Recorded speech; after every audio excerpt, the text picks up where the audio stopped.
Midnight mass ये एक American supernatural horror series है जो नेटफ्लिक्स पर रिलीज हुई और मैं आप लोगों को यह भी बता दूं कि ये एक लिमिटेड सीरीज है, जिसका मतलब ये है कि इस सीरीज के सीजन 1 में ही कहानी को कंप्लीट कर दिया गया है। आपको इस सीरीज के सीजन 2 के रिलीज का वेट नहीं करना पड़ेगा और इस सीरीज की टोटल 7 एपिसोड्स हैं और हर एपिसोड ही एक घंटे की है और इस सीरीज को नेटफ्लिक्स पर हिंदी लैंग्वेज में भी रिलीज किया गया है। तो जैसा आप इस सीरीज के ट्रेलर में भी देख सकते हैं कि ये सीरीज कहानी है एक ऐसे आइसोलेटेड आइलैंड पर रह रहे लोगों की, जहां एक मिस्टीरियस प्रीस्ट के आ जाने के बाद से कुछ बहुत बुरा और अजीब होना शुरू हो जाता है। तो आखिर अब वो बुरा और अजीब क्या है, ये सब जानने के लिए आपको देखना होगा इस सीरीज को। लेकिन चले हम बात कर लेते हैं कि इस सीरीज में क्या अच्छा है और क्या बुरा। अच्छी चीजों की बात करें तो मैं खुद भी माइक फ्लैनेगन के काम का एक छोटा सा फैन हूं और मुझे हमेशा उनके बनाए शोज के रिलीज का इंतजार रहता है। लेकिन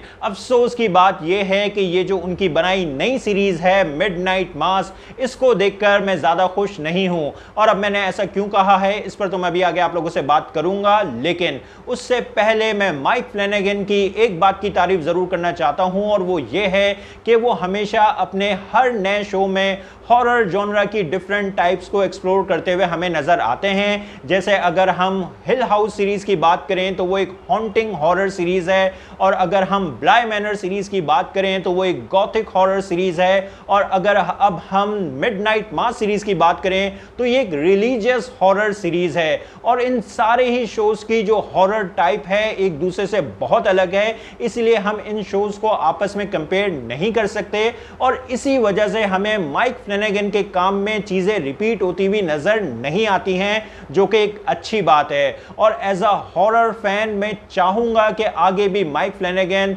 हॉरर जॉनरा की डिफरेंट टाइप्स को अपने शोज में एक्सप्लोर करें। और अब इस सीरीज मिडनाइट मास की बात करें तो जिन 3 एस्पेक्ट में मुझे ये शो पूरी तरह से शाइन करता हुआ नजर आया, उसमें से एक तो है कैरेक्टर डेवलपमेंट, जो कि बहुत अच्छे से की गई है। जैसे जैसे ये शो प्रोग्रेस करता चला जाएगा आप इस शो के कैरेक्टर्स में इन्वेस्ट होते चले जाएंगे। और दूसरा है एक्टर्स की परफॉर्मेंसेस, जो कि बहुत जबरदस्त हैं। और तीसरा, ये शो अपने टेक्निकल एस्पेक्ट के लिहाज से भी एक वेल मेड शो है और इस बात पर मुझे कोई शक नहीं है। और जो इस सीरीज का हॉरर और मिस्ट्री का एलिमेंट है उसके जरिए भी हमें इस शो के स्टार्ट से ही कंटिन्यूसली टीज किया गया है, जिसकी वजह से आपका इस शो की कहानी में एक इंटरेस्ट बना रहता है। और फिर जो एपिसोड 6 और 7 है इस शो की, वो मुझे इस पूरी सीरीज की सबसे इंटरेस्टिंग एपिसोड्स लगी और फिर हमें इस सीरीज की एक सेटिस्फाइंग एंडिंग भी देखने को मिली। और ये सीरीज देखने के बाद आप कुछ चीजों को लेकर सोचने और समझने पर भी मजबूर हो जाएंगे, जो कि एक अच्छी बात है। बाकी इस सीरीज का जो म्यूजिक और ओवरऑल प्रोडक्शन क्वालिटी है वो सब कुछ तो अच्छा है ही। अब इस सीरीज के वीक पॉइंट्स की बात करें तो पहली बात, ये एक स्लो बर्न सीरीज है और मेरी नजर में जरूरत से ज्यादा स्लो सीरीज है और इसी वजह से मुझे लगता है कि बहुत से लोग इस शो को देखते हुए बीच में कहीं बोर हो जाएंगे और शायद बीच में ही कहीं इस शो को देखना छोड़ दें।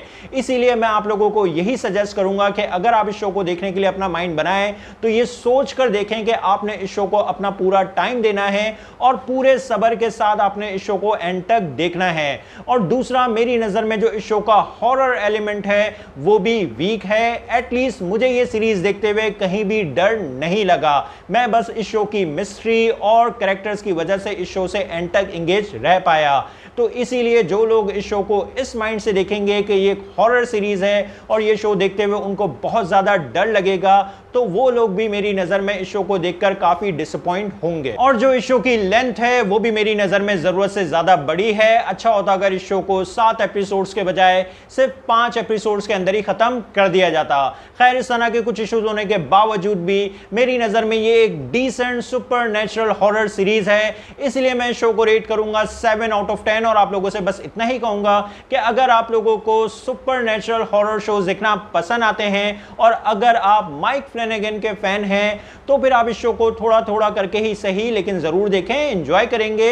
बस हाँ, अपनी एक्सपेक्टेशंस को ज्यादा हाई ना रखें। और हाँ, ये सीरीज आप चाहें तो फैमिली के साथ देख सकते हैं, बस आपको इस सीरीज में थोड़ी बहुत एडल्ट लैंग्वेज सुनने को मिलेगी और काफी सारा वायलेंस देखने को मिलेगा। तो आप लोगों को ये शो कैसा लगा अपने ओपिनियन कमेंट बॉक्स में जरूर दें। मेरी वीडियो पसंद आई तो लाइक करें और चैनल को सब्सक्राइब करना मत भूलें। फिर मिलते हैं किसी और वीडियो में। शुक्रिया।